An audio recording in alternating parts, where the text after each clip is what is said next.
Sayacağım beraber.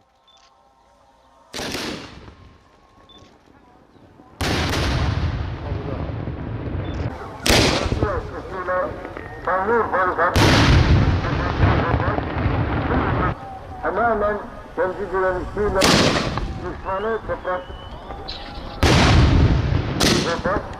tüm milletimize peygamberin değil, aynı zamanda inancı uğruna ateşe atılmayı göze alan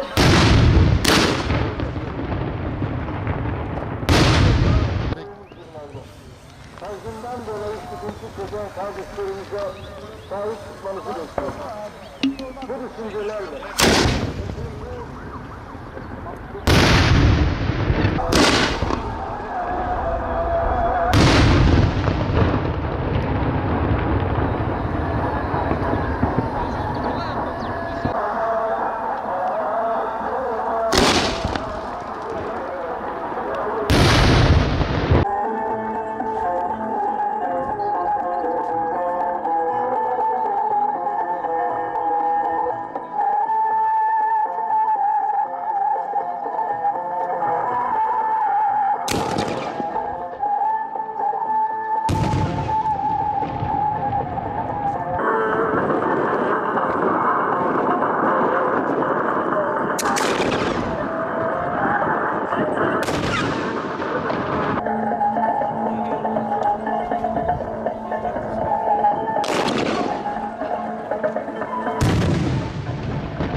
O arabada teyip sesinden çıkıyor.